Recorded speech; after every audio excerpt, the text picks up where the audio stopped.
English. So for Greeks, please forgive me that I'm going to do it in English.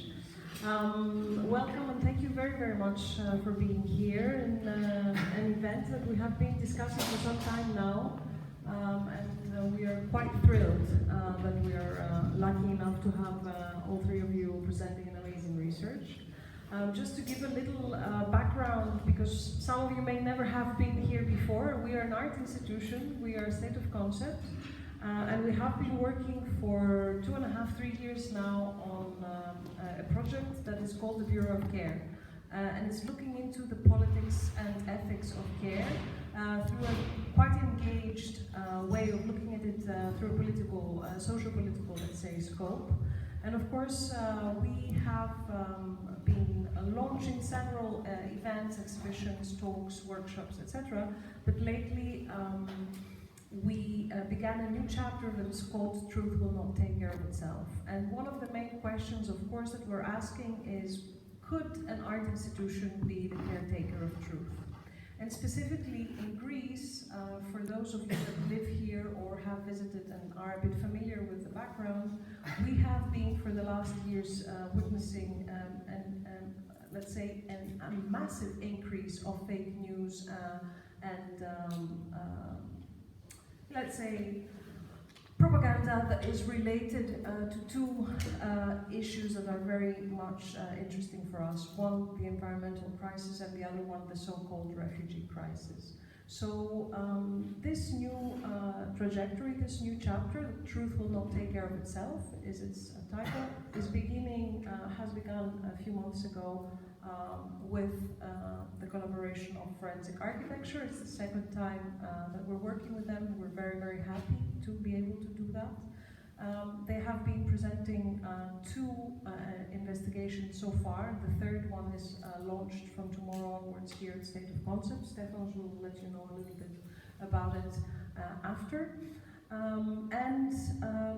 It's not an exhibition. I say it's an ex-symposium of sorts. So presenting investigations of a research agency that is not, let's say, strictly an artistic practice, that are surrounded by discussions and public events. And one of the events is this today, which will be answering some questions that are related to what is now called big data. I won't say more about what will be revealed today. I will let all three of you speak. But before I pass on the mic to Stefanos, I'm just going to very briefly say who you are. Apostolis Fotiadis, first on the lineup, is a researcher and a journalist covering EU policy issues, including developments in population movement, security and defense, privacy and big data policies. In the past, he has cooperated with many international media outlets and organizations. He has authored numerous reports, published 2 books on EU migration and border control policies, and has been a member of numerous cross-border investigations. He currently cooperates with investigative outlet Solomon and works as a freelance researcher. Luděk Stavinoha, please Luděk, if I didn't pronounce this correctly, is associate professor in media and global development at the University of East Anglia, where his research focuses on the EU border regime and migrant solidarity. With expertise in freedom of information mechanisms and transparency, something we very much lack here in Greece lately, he has collaborated on a series of journalistic investigations, most notably the role of EU agencies Frontex and Europol in the expanding surveillance of migrant populations. Alongside numerous academic publications, his work has appeared in The Guardian, Der Spiegel, and Balkan Insight. And last but not least, Giacomo Zandonini is a Rome-based freelance journalist and researcher and the founder of Fada Collective, an Italian non-profit newsroom that produces multimedia cross-border reporting. His work focuses on EU surveillance and migration policies between the Mediterranean region, the Sahel, and West Africa. He has been a part of several investigations and research projects whose results were published in a variety of outlets and platforms across Europe and Africa. And Stefan, I'll read also yours. Apart from being core member of forensic architecture, you are a researcher and a visual practitioner overseeing the agency's work on borders and migration, and your PhD dissertation, which, by the way, we have here at State of Concept as a copy, so anyone that wants to read it is very good. Submitted in 2020 at the Center for Research Architecture in Goldsmiths, entitled Border Natures, and interrogates the entanglement of border defense strategies with the natural environment at the external borders of the EU, with a specific focus on the Greek case. His own spatial and visual practice has been presented and published internationally, and his investigative research has been submitted to courts in support of human rights cases. So without further ado, I will pass the mic. I think you have one there that is on. Okay, thank you. Okay, I've been tasked from the group to try to humanize a little bit what you are going to listen to, which is going to be rather complex and technical in the process, in order to for you to be able to understand the experience of us as researchers engaging with the issues that we will try to explain further. This is a cooperation that spans a time period of 3 years, approximately. I think we came together sometime in 2020, more or less. The history of this goes further behind, and it's quite indicative of the kind of mentalities of people that get attracted by this kind of research. And I think it's interesting to set it there as a present. So sometime in 2018, probably, I get an email from a Czech academic who is based in Norfolk, in the middle of nowhere in Britain, who tells me that a few years ago, sometime in 2015, he had read an article I wrote about the development, the evolution of the Greek asylum system, in which I barely mentioned a major consultancy company, and this guy was Luděk. I didn't know Luděk at the time. The email came out of the blue, and he was suggesting that he had become obsessed with the idea of the consultancy McKinsey being brought in Greece in order to try to reform the Greek asylum system. And since then, he had spent the endless nights of Norfolk, which is something that translates to Mordor in fiction, writing back and forth to different institutions in the EU or around the EU, trying to dig into the mystery of what McKinsey came to be in Greece. And he believed there is something worth telling out of the 10,000 pages he had amassed and he had read. And whether I was interested to get to know each other a little bit better and see if we can do something about it. And this led to a meeting in a very central, quite empty cafe, as I remember it, with a guy actually bringing hundreds of pages with him, trying to explain to me why everything made sense. And I was particularly excited to meet him because very few people enjoy reading this dry stuff, the documents that the bureaucracy produces, and feeling so emotional about it. So, it was an instant bromance that started at that right moment, and it actually went on to do a story about what McKinsey came to be. There is a very interesting fact about how the story came to be, which I will say afterwards when we discuss where is the story and how the methodology works out sometimes when you try to do this kind of stuff. But anyway, then there were a few cooperations. We got to appreciate each other's works a little bit better. We decided to start looking more into how the reality around EU law enforcement agencies is being shaped and how these entities, while technology develops and while the capabilities for more intrusive activity becomes possible, try to explore the potential and put their footprint.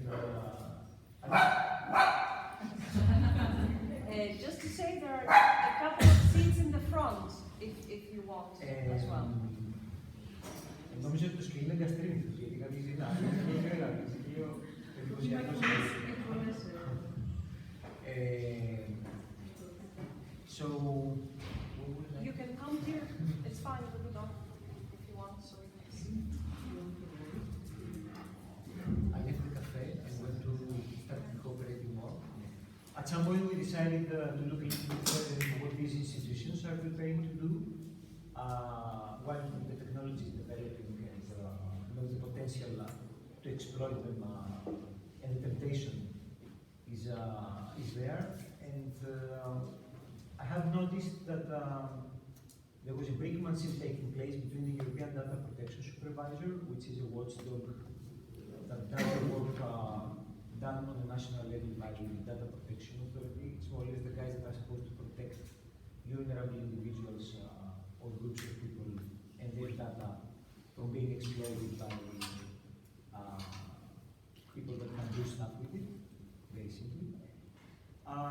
Ludo was interested, there was a particular element in the story we wanted to follow. Giacomo will explain all about this because that's what it came to be a part of this effort practically. We asked him to join us because we wanted to look up a Europol program that was quite obscure at the time and it still remains, that did screenings into refugee camps in the Mediterranean mostly. Afterwards it was expanded elsewhere as well.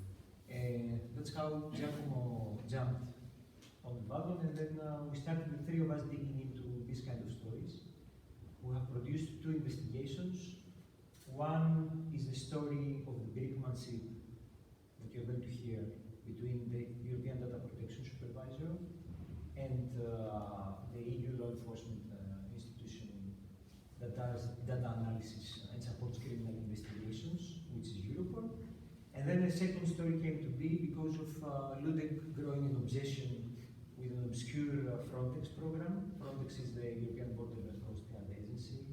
We've done made sure everybody knows about it the last year and a half.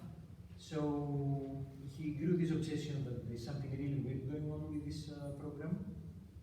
We didn't pay too much attention. He gets that very often. You know, he finds documents and he thinks there's something really very important about it. Sometimes actually there is something very important about it. In this case, he repeated himself. He came up with hundreds of pages of documents that led more or less to telling the story of Petra, which is he's going to explain how this came to be. What we want to happen today is that we briefly tell you the story of how the investigations came to happen and were rolled out and what it meant, and then to discuss more or less how this kind of work takes place, explain a little bit how we approach it, listen from you what you understand when we try to speak about these things, and also if you are involved in this kind of work, because I know a lot of you here and I know that you get involved in this kind of work, also to exchange a bit more on experiences and on how you approach similar issues, and then we just see where it goes from there. So Giacomo will tell you his first. Okay, thank you, Apostolis. And so finally we are here. We said we'll keep 10 minutes each, so in case you see me talking too much, please stop me. Well, Bennett is already laughing. He's trying to contemplate how we're going to put this in 10 minutes. Yeah. Well, basically, I don't know if everybody can see clearly this timeline that it's very short support to explain the first investigation we worked on, and the second that Luděk will tell you about.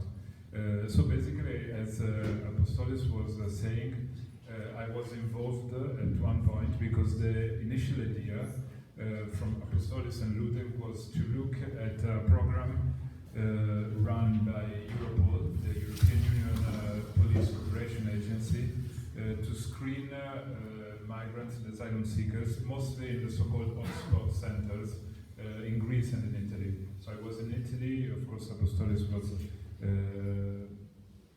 was in Greece, and we decided, the asked me to take part in this project. That actually turned into something much broader for two reasons, basically. On one side, we couldn't find, let's say, the smoking gun or the case of the person that was whose data were caught by Europol, either in Lesbos or in Lampedusa or in other hotspots, and these had a consequence on him.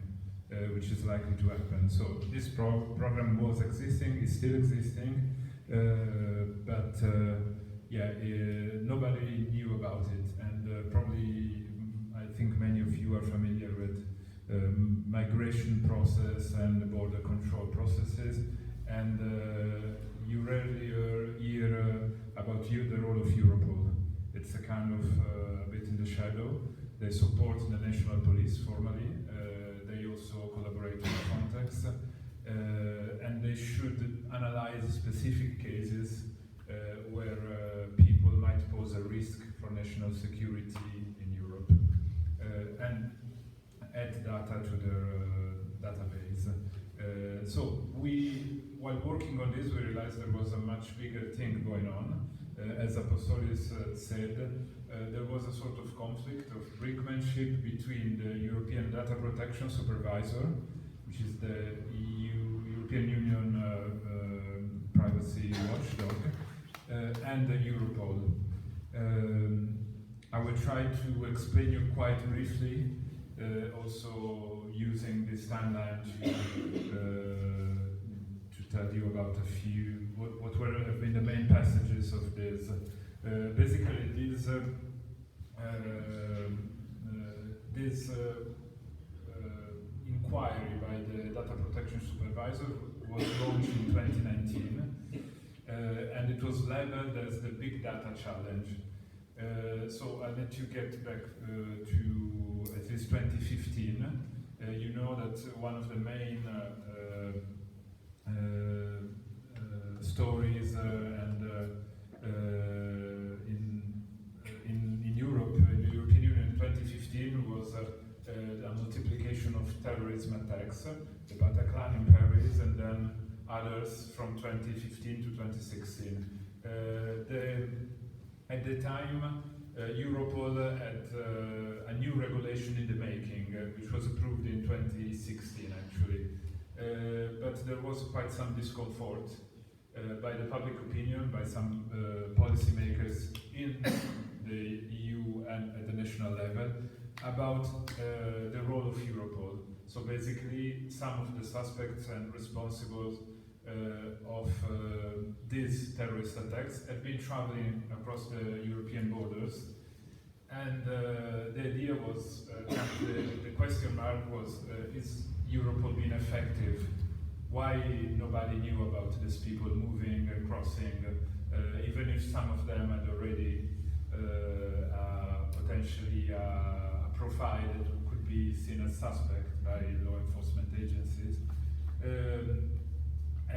So it was a moment where Europol decided to take the opportunity to kind of, there was criticism to take the opportunity to amass, to store much more data, and it was a win-win game between Europol and the European Commission and national police forces that both were kind of saying, well, we need more capacity to analyze data, we need to exchange more data at the European level.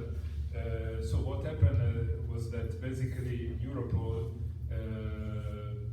was flooded with data from national police forces. So they received lots of very large data sets, and this continued to happen after 2015 for a number of years.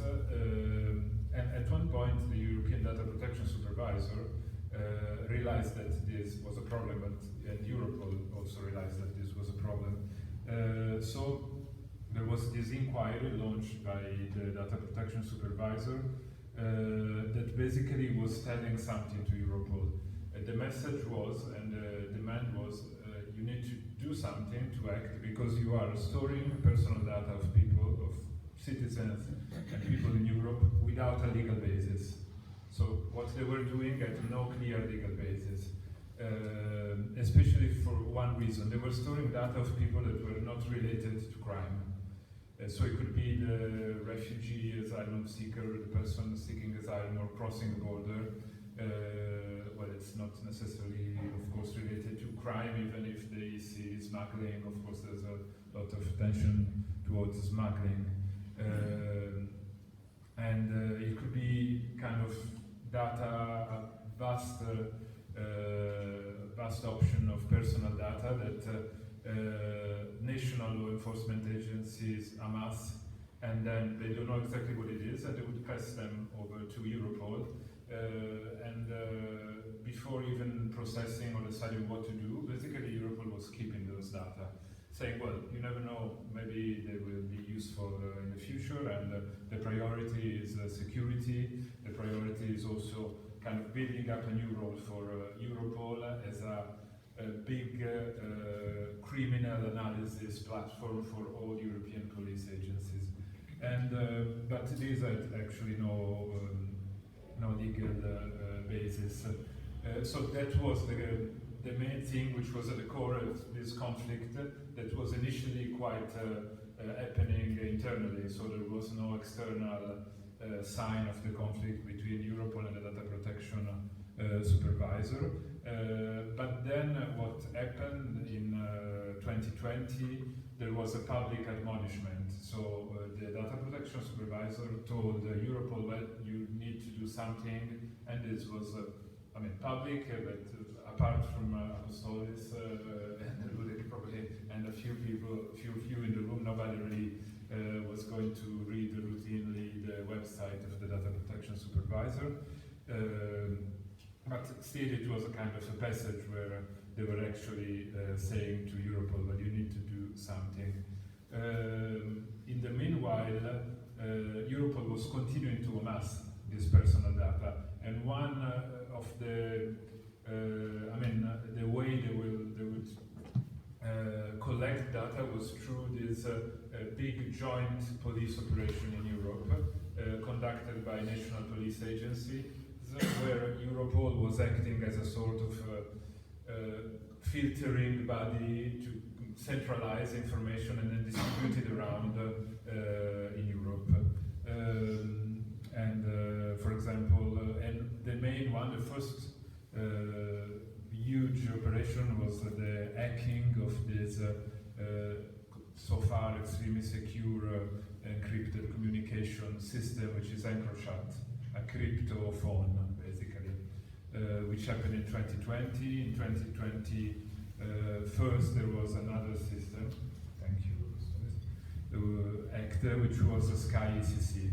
Basically, these were phones that were considered to be highly secure and actually used by criminals, but not only by criminals. For example, by lawyers talking of criminals, but also by business people, by others who wanted a very high security in their communications.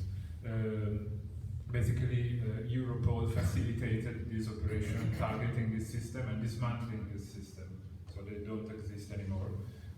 And they collected millions of messages, photography, information, geolocalization of information related to people, and this, of course, led to many criminal investigations in many countries in Europe and specifically in the UK, actually.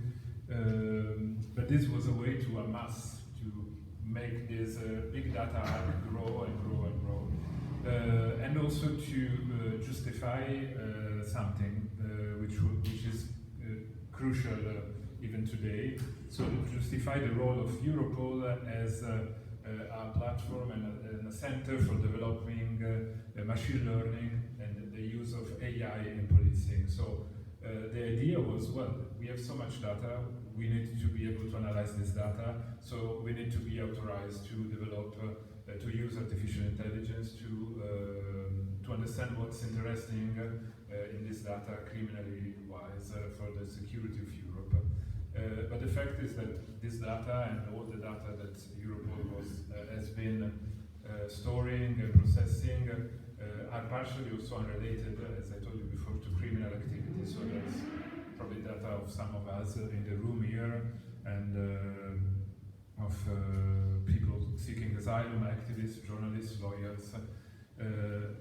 Thank you. Yeah, I won't take so much more. So this brinkmanship between the two agencies, think about Europol is quite powerful and growing agency backed by the European Commission, and the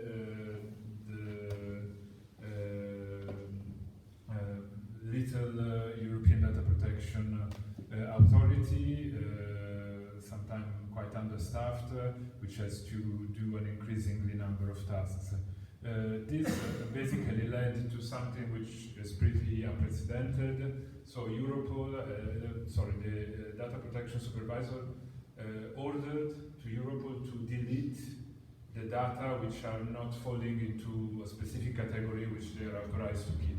So criminals or suspect of crime. This happened in January 2022. They had 1 year to delete this data, to either categorize, so see what's in the data, and understand if it was a criminal or if it was a journalist, for example, and then cancel the journalist data and keep the criminal data, to put it very simple.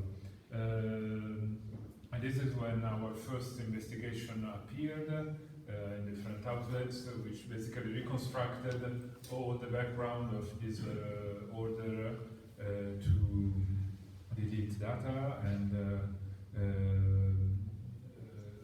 so it was written by the three of us, by Daniel Howden, and published by the different outlets, and you can find it online.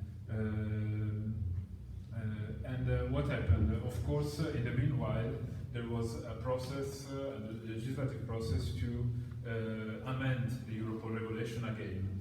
So what basically Europol did, with again backing from the Commission, from the European Council, and from the majority of the Parliament, basically was to amend it in a way that they would retrospectively authorize to keep all this data that they've been amassing illegally for years, which, if it comes to the rule of law, is particularly problematic. So basically, this is we are still in that process. So there is a new regulation which was approved later in the summer of 2022, entered into force, and these data are probably still there. We don't know exactly at what stage is this process, but what happened is that the Data Protection Supervisor in September last year basically brought this new regulation to the European Court of Justice, asking to cancel some of these provisions, saying, well, we issued an order, and this is, you didn't, I mean, you approved a law that bypasses our role completely. So that's, I mean, just one last word about it.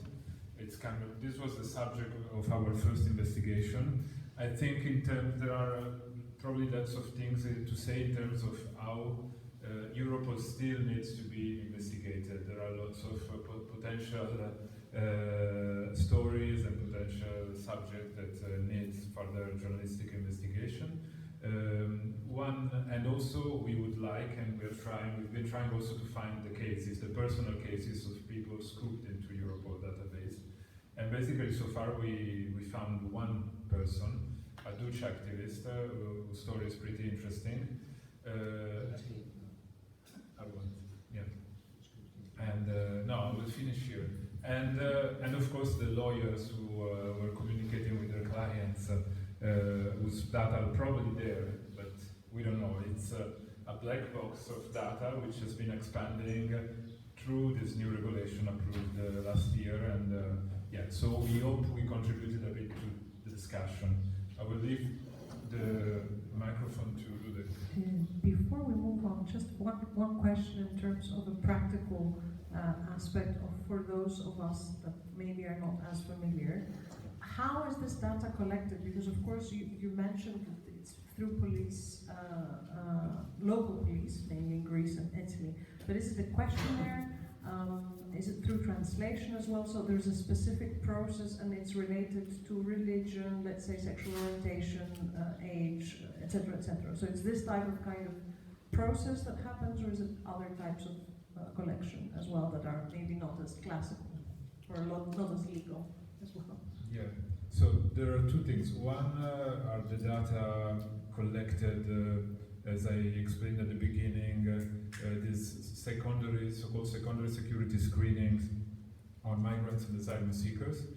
So they have a questionnaire, basically, with lots of personal information, and also a sort of discretionality. So it's very difficult to know, and according to our sources, for example, it was different the way they were doing these interviews in Italy and in Greece. And after then the hotspot, they expanded, for example, to the border with Belarus, to other borders, these activities. I think then what Luděk will say will also link this to Frontex, because it's strictly linked. But just to add one thing, then all this data that I mentioned that are part of this big data challenge for which Europol was admonished, basically are data linked to big criminal investigations and to a sort of data dumps by national police authorities. So, for example, the Greek police is running an investigation to money laundering, and I think they have lots of data on people who are in other European Union countries, but I don't know exactly where these people are. They might be, well, they can pass over the data to Europol and ask them to make some analysis, because basically Europol is has been turning into this analysis center, like in a way the National Security Agency in the US.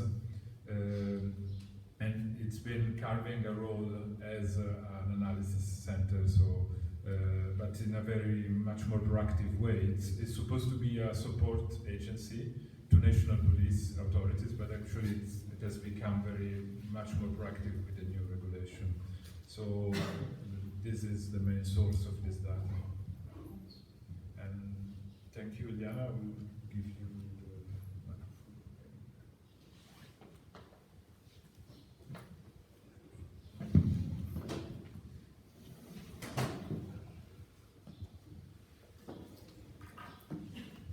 Hello everyone.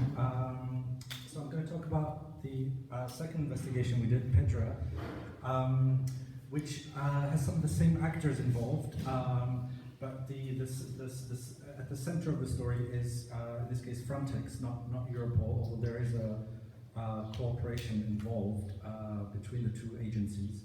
But we also have data protection watchdogs, the EDPS appear.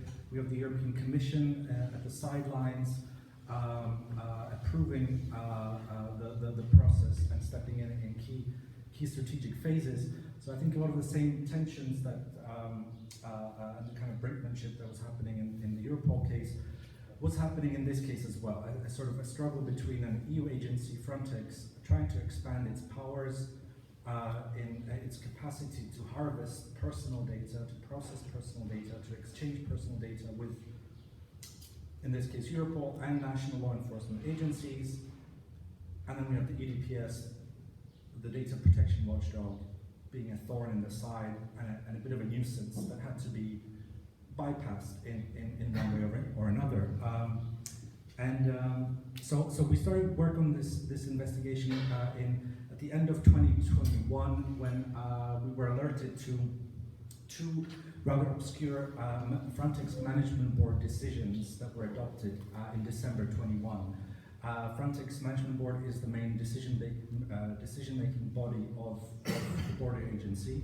It's where representatives of all member states sit alongside with the European Commission and the executive director, which at the time was still Fabrice Leggeri, and that's where key strategic decisions are taken.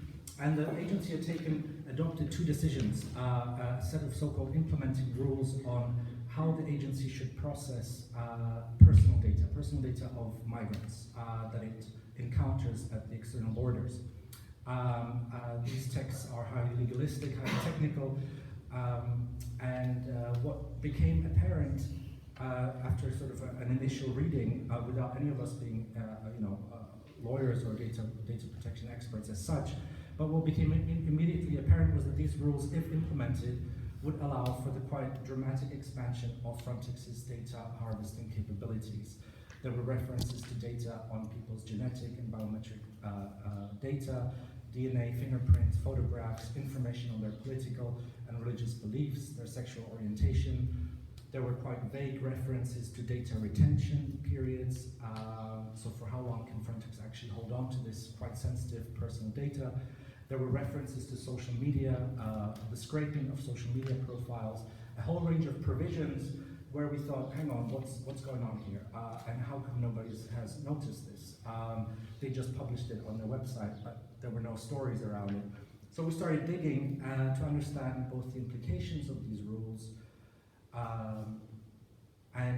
but also to understand how did the agency get away with adopting these rules, particularly in a context where, this is December 21, we're at the peak of all the scandals and investigations into Frontex by colleagues here and others, and it's at the time of the Olaf investigation into Frontex, right, the EU anti-fraud agency, and the investigations into pushbacks. So all of this is happening in the public domain, and at the same time, Frontex passes these new rules that would authorize pretty dramatic expansion of surveillance by Frontex. So how do we go about doing this investigation? How do you get into the black box of an opaque agency like Frontex, where you try to understand the internal decision-making processes and the deliberation that leads to an adoption of what appear to be unlawful rules or practices? We resorted to the trusty FOI requests, and where we targeted particularly the documents produced by Frontex's own internal data protection watchdog. So Frontex has the data protection office, which is basically one person. She has an assistant. It's two people, I think, who are running the DPO. And the DPO is mandated by law to oversee and approve all data protection related matters related to Frontex. These rules that were adopted in December 21 are data protection rules that govern how the agency will process, exchange, store personal data. So we targeted the DPO's exchanges with other bodies within Frontex. And we tried to get a hold of various drafts, opinions, emails, the DPO's interventions at the management board.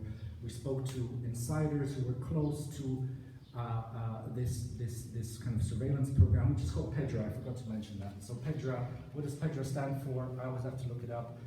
Processing of personal data for risk analysis. And I'll come back to that in a moment. So that's what PEDRA stands for. So we spoke to legal experts, and we were able to reconstruct the details of how these rules, how the expansion of PEDRA took place. So just a bit of background. PEDRA goes back to 2016, similar time frame as with the first investigation. So we're here post-Paris attacks, terrorist attacks. Frontex is the agency that's supposed to allegedly protect European borders. So it's in the aftermath of the Paris attacks that Frontex needed to find ways to exchange data with Europol. And that's where PEDRA comes in. PEDRA was a way for Frontex operating in Italy, Spain, and Greece. They were harvesting data from migrants, right? Every time a boat lands in Lesbos or in south of Spain, Frontex is there, a so-called debriefing expert from Frontex, and they pick out one or two migrants from the boat and they ask them questions. How did you get here? Who was the smuggler? Can you tell us more about who was your contact in Morocco, etc., etc. So we're collecting this data, and Frontex can't do all that much with that data by itself. It needs to pass it on to national law enforcement authorities or Europol or both. That's where PEDRA comes in. So it's a way to transfer that personal data to basically feed criminal investigations of so-called smuggling.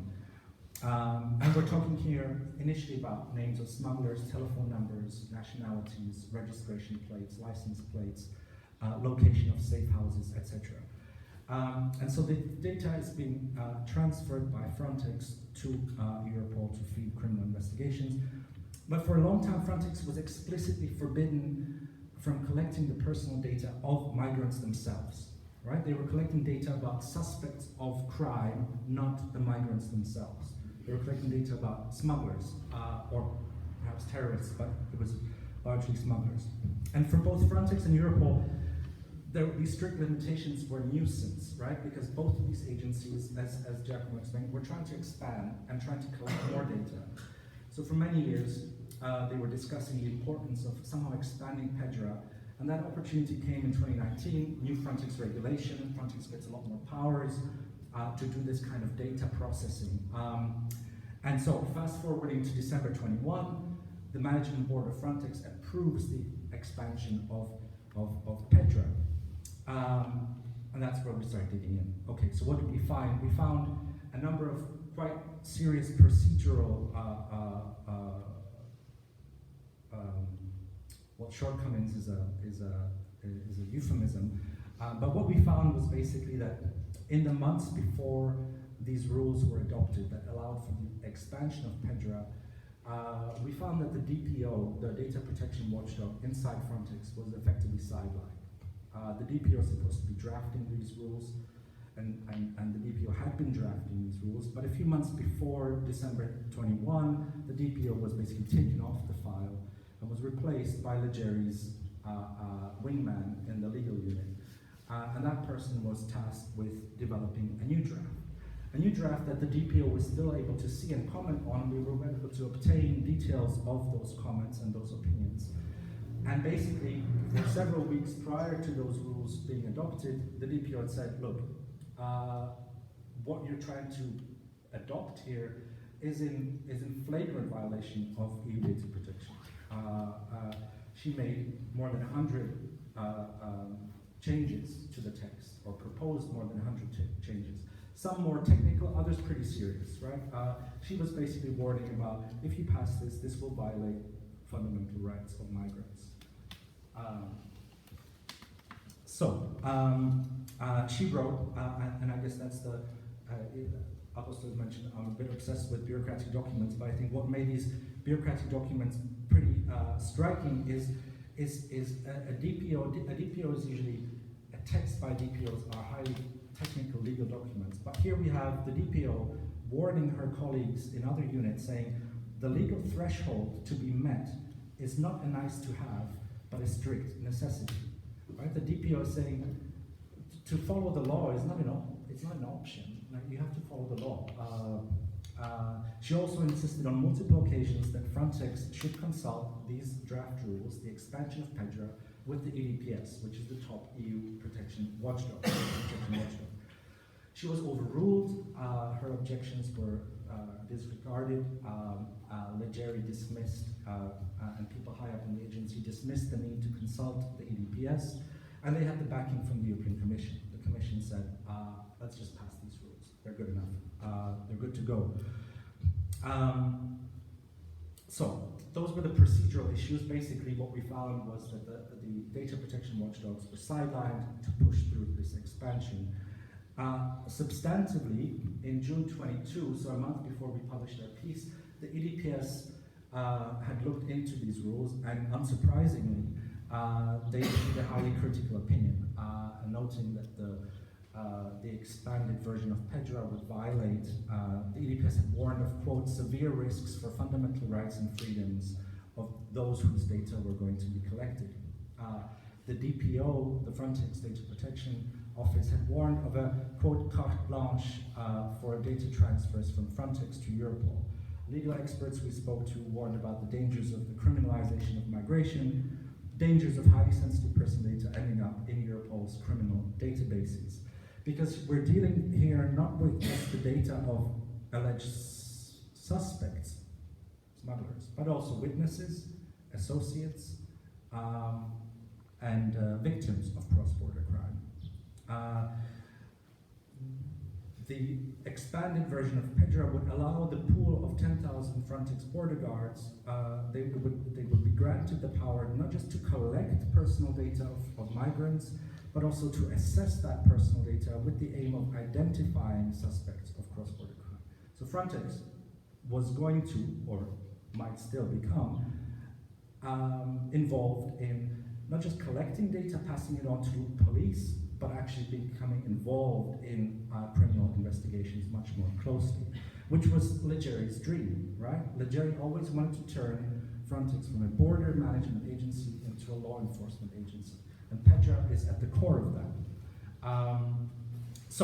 Just to fast forward, we published our piece in the story in July 2022, and I think this was really the first time that PEDRA and the relationship between Europol and Frontex was brought to public attention.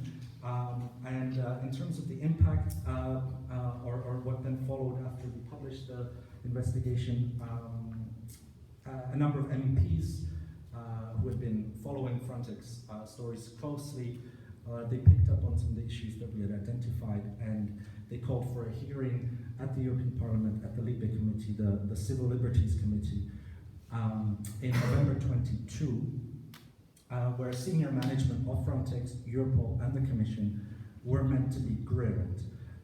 Right? They were meant to be confronted with the fact that they had all agreed to bypass data protection watchdogs and to pass a set of legally binding rules that violate EU data protection laws. It's a pretty serious matter.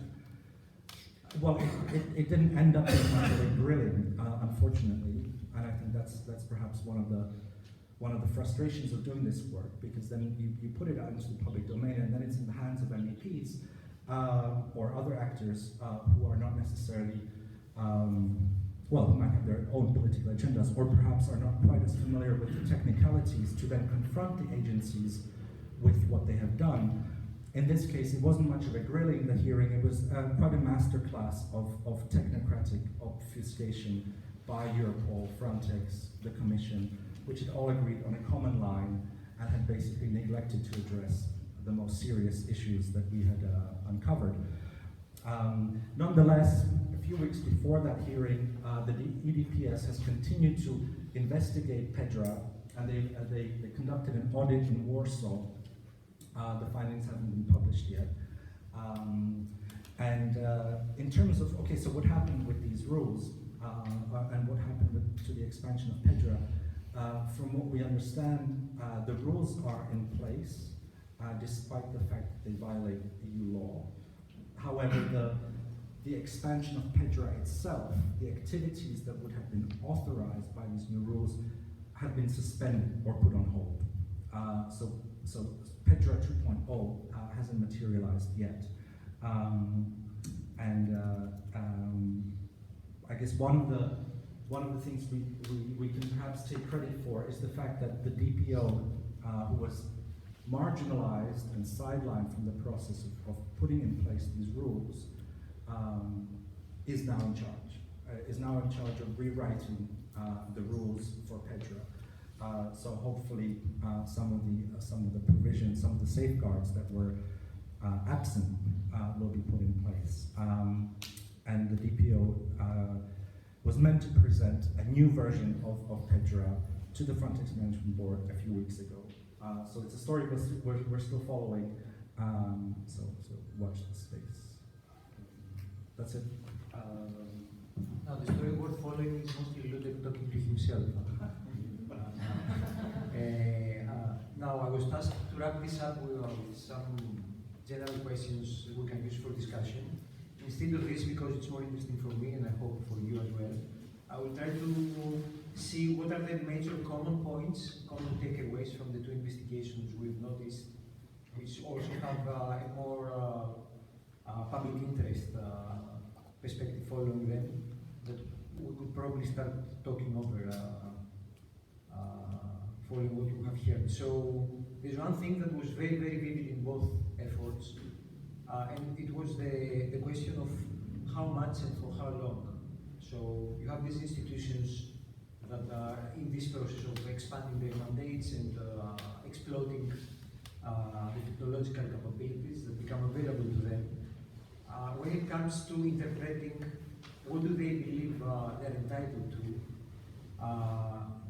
the answer through a generalization you do after talking with a lot of people and reading a lot of documents is that how much is practically as much as possible, because in both cases the agencies interpret that the more access, the more data, the better for the system, and how long, which is very vivid in both investigations when it came to the brinkmanship over the retention issue, which is like for EDPS saying that there has to be a limit on how long you're going to keep the data that are not of immediate concern to your investigations.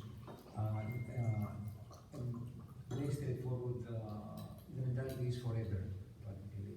Both Europol interpreted its past regulation, and then it's been given provisions in the new regulation that will give it the capacity to keep the data for as long as necessary, according to its discretion, which is practically, someone understands forever. And in the management board decisions that have been held back, when we showed them to data protection experts, they told us that a lawyer would understand that the data will stay in the databases forever, practically. All the data of migrants that will be amassed, whether they are of concern, persons of concern or not, can stay in the databases forever. Now, we've been struggling with this approach. Why keep all this useless data in your databases forever? And the only possible answer I've been able to give is because there is an end task, there's a purpose on the side of the law enforcement agencies to do their own research and development of AI in the near future. And this really comes back to the first story. There's an AI component in the story, which very briefly is that at some point, while the brinkmanship of EDPS with Europol goes on, Europol sends a letter to EDPS to tell them, by the way, we will be doing some little AI experiment with some data we have, just to see what we can train or not. Don't worry about it anyway, it's not anything very serious. EDPS says, sure guys, I don't trust you very much anyway, so I think I will be looking into this a little bit. And the guys answer, literally through the letters, this is what you get.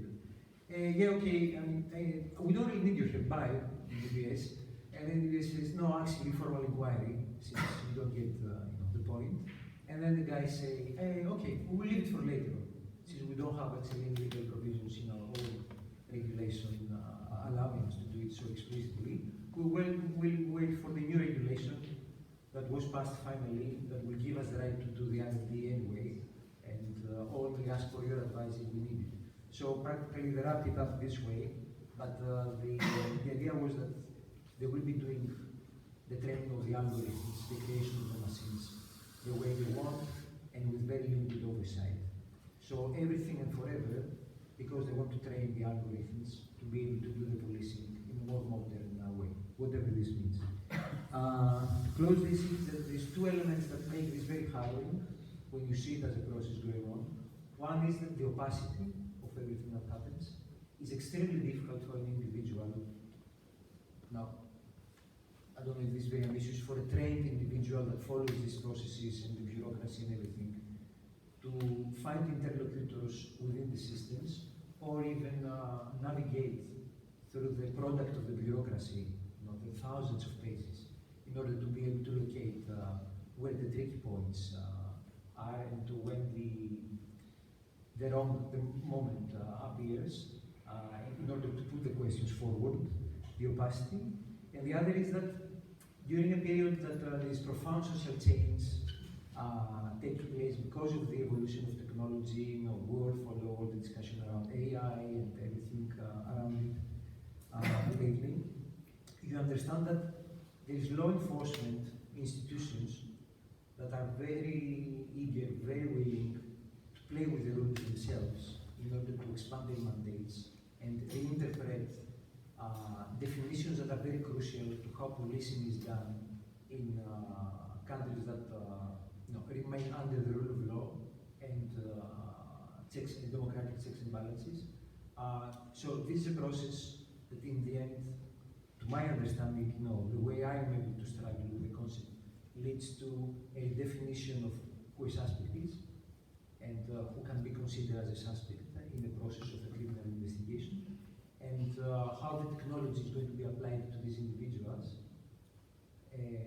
who have limited capacity to question the procedures, to appeal, to understand the process itself in order to seek redress and oversight. And I think this is challenging the fundamentals in the end. That's why I think, although it's very technical, very difficult, it's very difficult to humanize also the stories and tell them, because there is no faces for the stories. And we have been struggling with this, in both investigations without, I have to admit, without really managing very much. We had to seek for the understanding of editors that would decide to go with the stories, although the strong characters are not there in the end. Despite all these difficulties, these stories I believe are important.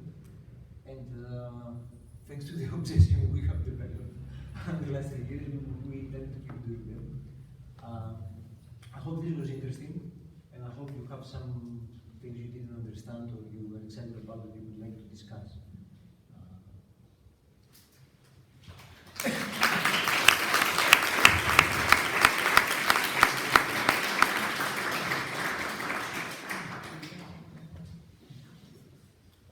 We'll start with a couple of questions and then we're going to open it up. I hate to be that guy, but it's more of a comment than a question. I'm just trying to think about what we heard today through the context of what we're showing in this space as well. And for me, what binds the two together and what transpires through all your presentations is the intentional blurring of the line between terrorism and migration. You all seem to hint that there's a kind of a foundational moment in 2015 when these practices are first being imagined and put into effect. And more broadly, the stretching of the category of threat and of the category of crime, as we see here in Greece, with a fifth of the inmates in Greek prisons being there because they were driving boats. This stretching kind of being used to weaponize data towards the policing of everyday life. And we see this here in Greece quite tangibly through things that were mentioned: pushbacks, driftbacks, shooting of asylum seekers at the borders, torture. But while these more overt and more obvious forms of policing, physical policing, are sometimes easier to apprehend and understand, this tentacling out of digital policing is less easy to sense, to grasp, but also to document and to publish on.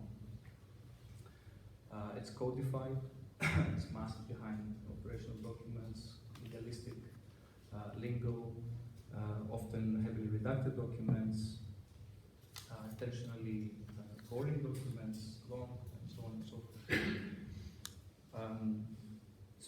It's not so much a question, but I just wanted to commend you because I wanted to second what Apostolis hinted towards, how important it is to have the stamina to dig into these documents, but also have a degree of literacy to understand them. It's not enough to have access to these documents, but also to have read enough to be able to sense a shift in tone in a letter from one agency to the other, or to read behind the redacted lines, to understand when something stands out.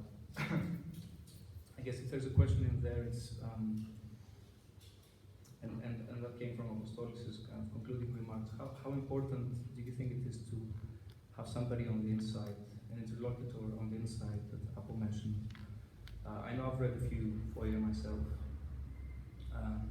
or responses to FOIAs, and quite often I'm lost. But I never had somebody on the inside to explain what I'm reading to me. So how is it a must to have somebody to talk to and make sense of what you're reading in the documents, or It's something of a bonus. Maybe I kind of second that before you answer, because I also have a comment / question. For me, I think that the pivotal moment is not even 2015, maybe for the European terrain a little bit more, but since 9/11 we see an increase in data collection and a criminalization of anything that is outside of the white Western order and canon in terms of, you know, what is a citizen, what is a nation, etc., etc.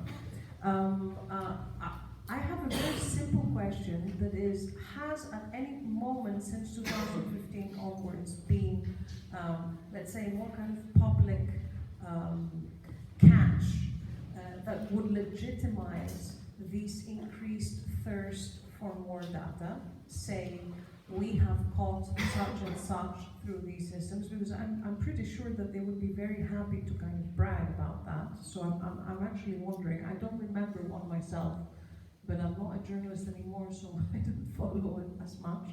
So this was the first question.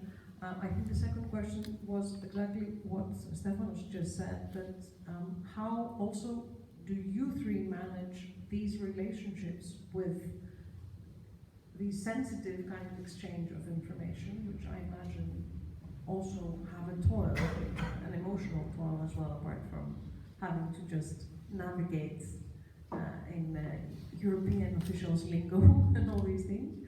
And I have a last comment that is related to the checks and balances that Apostolis said. It's quite astounding that you could have, even if you had to twist an arm or two, you can have access to this type of information if you're a nerd enough or, you know, obsessed enough, as you said, to click constantly on the EDPS page or whatever. Because it is, let's say, a seeming democratic super state, which is the EU, seeming, I will say. And I think if it was not in the center, it would be much more difficult. And I'm only saying it because we have seen how difficult it has been in relationship to Greece and the whole scandal with Predator and everything that is currently also led by the Libe committee. But do you feel that it's really on the first level, surface, or do you actually feel that indeed, let's say, your democratic right as a citizen, as a journalist, as a researcher, I need to have the access to this information is kind of met immediately, or do you really have to struggle? Thanks.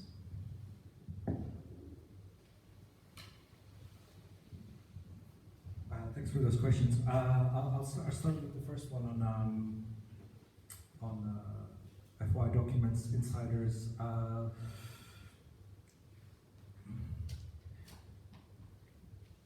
I think it varies, right? It varies on the kind of investigation that you're doing and the topic that you're focusing on. I think with these two investigations, we were quite fortunate because there was a clear tension and a political struggle between Europol EDPS or Frontex and its internal data protection watchdog.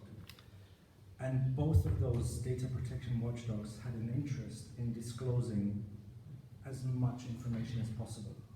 There were still redactions, but a lot of the documents didn't really require all that much decoding because we got the full copies.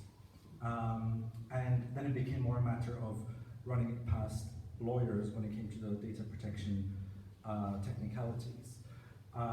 So in that case, I think FOI documents or FOI requests can be a really useful and a powerful tool if you identify the right target.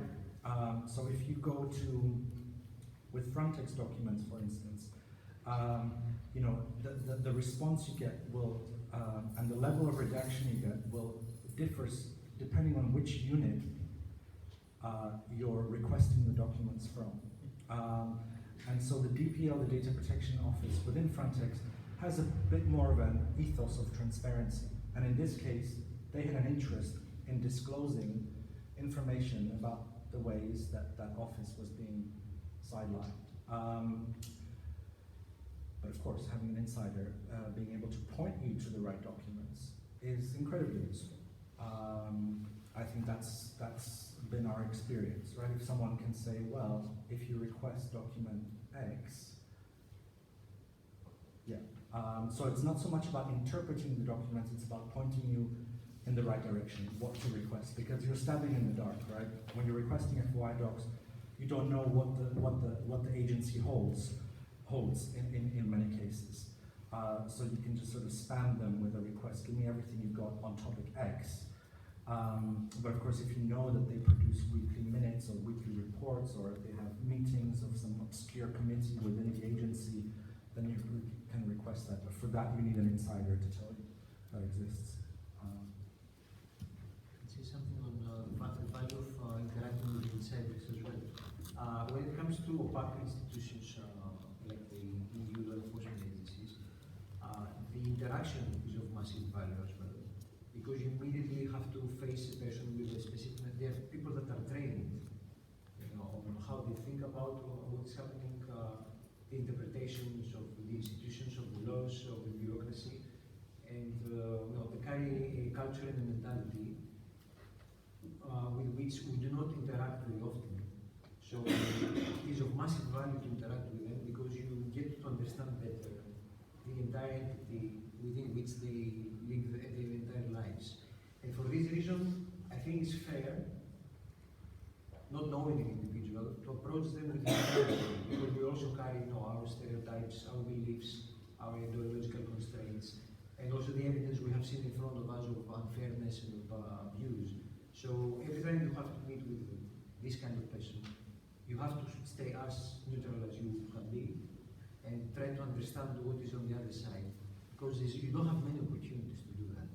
And these are interactions of massive value. Just to give you a very quick example and conclude on this, I had a discussion once with someone that worked for Europol for many years when we were doing the first investigation. Wasn't with Europol when we met. But I always had this concern that we're a bit hysterical, when it comes to what they can do with our data. And we're on this big brother side, and we're just making up a story that is there, but not as dangerous as we wanted to look. So with her help, we started putting together the story of the character we were missing. So I told her, okay, let's create the story of someone who gets wrapped up, who gets poofed into the system, and what this means for him afterwards. So we said, okay, there's an unaccompanied minor, and he gets on a boat, and he crosses the Aegean Sea.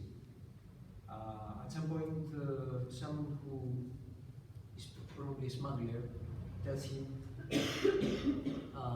when they get on the boat, give me your number, text me when you're there, and I will call someone to come and pick you up.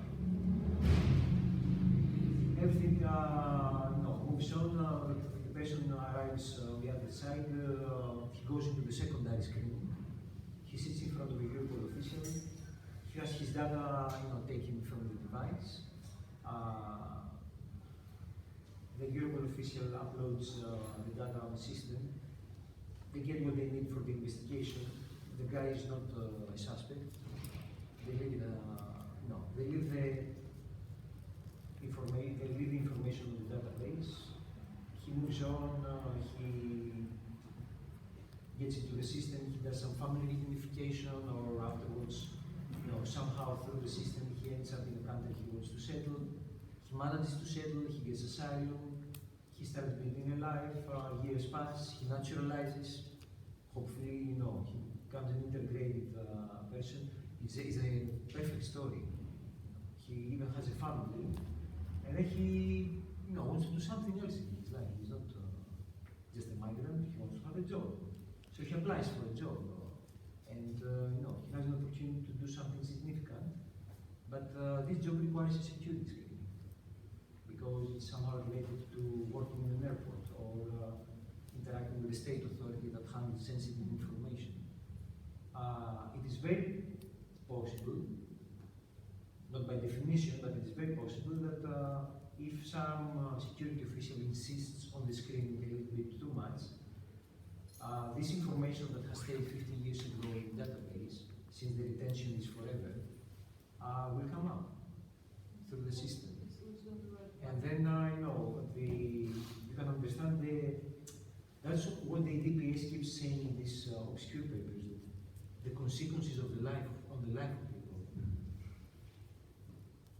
can be unpredictable. You know, he can lose a job or he can lose an opportunity just because this info stays there forever. Yeah, no, I was thinking, for example, that one part of the new regulation of Europol, which relates very much with this, is that now, since last year, Europol is authorized to feed information, personal data into the Schengen information system, which is a huge, immense database with millions of new data registered every year. And we know that the Schengen information system often creates problem because of its appearing when someone crosses a border, related, for example, to the fact that his asylum application was rejected 10 years ago in another country for some reason, or it has been used also to kind of target somehow. It ended up targeting at least political opponents of third countries, non-European countries, because of exchanges between national police authorities. So for the first time, until now, it was the national police authority that could add data into the Schengen information system, and now it's also Europol, which is also a source of, could be also an additional source of problems somehow in this sense. But just to, for example, to give you a short reply to also your question about was there any success in this type of collaboration, and there's Public at least, because yeah. I'm sure that there are probably saying it's, it's yeah, of course. classified information, what have you. Yeah, you know very well. I mean, how these agencies work, that they kind of build their own, amplify their own data that they produce to obtain more funding, and to kind of year by year, it's a kind of a similar procedure that probably Frontex and Europol adopt in order to show to the Commission, the Parliament, how much they're useful and important. But what I came to my mind when you asked about this was this EncroChat case in 2020, which was actually presented as one of the biggest success of Europol, Eurojust, and police cooperation in the European Union, which led actually to cases and being open, criminal cases, thousands of criminal cases being opened across Europe. And for example, what was heavily, as an image, was heavily used by Europol and some national police authorities to, to confirm the importance of this operation was this torture chamber found out in a container in the Netherlands that apparently was used by drug trafficking gangs to detain and torture maybe rivals, other gangs. Yeah, exactly. And so this kind of was embodied a bit, I mean, these are very nasty guys and we are against them. And so it was particularly, and still particularly difficult to, in this case, like EncroChat or the dismantling of Sky ACC, to treat them journalistically, because of course most of these people are real criminals that have been importing huge quantities of cocaine or other drugs in Europe, committing crimes. But what Apostolis was saying is that this is opening the way for a new sort of techno-justice, and the thing with EncroChat is basically they act this system, this cryptophone, extracting all the data from the servers and from live data, it's both live data and data that were already stored in the servers, and then this data have been distributed to be used by prosecutors across Europe. But the fact that the way they they hack the system is covered by secret of state, defense secret in France, where the hacking started from. So it's, people have been under investigation for now 3 years. Some have been in detention, and I mean lots of cases are still going on. But basically, you can't access, as a lawyer defending your client, I mean you can't fully access the proof that led to your client being indicted or being abroad, being jailed. And this is what different lawyers have been appealing to challenge this at the national level, in France specifically, but not only in Germany and Italy, in many countries, in the UK a lot also. But it's very difficult because, of course, I mean, formally you need to be able to reconstruct all the proofs that led to a person being indicted. So yeah, it's this is a kind of opening up new spaces for basically, yes, using techno solutionism in the justice system, which is very problematic. And there's a big fight at the moment going on around this. But I think, yeah, still it's still presented as one of the biggest success of Europol because, yeah, the thousands of people have been arrested after this. So, yeah. I have one last question before I open up, if I'm allowed. And again, it's something that Apostolis said. You said that the data are kept, it's like everything, and it's kept forever to train the algorithm. And the question is also because we will be, as Stefanos, we will be looking into algorithmic injustice and oppression. To train the algorithm for what? Because if you really distill it down, it's training the algorithm to be racist and violent. To be honest, my knowledge when it comes to the machine learning and this part of the discussion is quite limited. So I suppose all these biases are inherited into the system because of discriminatory policing is producing data which is then being used to train the machine. The discrimination is inherited into the system. But then what are the repercussions and how this thing can be put under control? These other people that are working on this.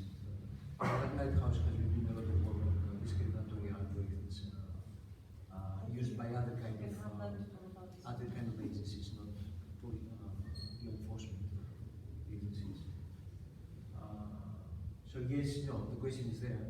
No, the answer is complicated for me to handle.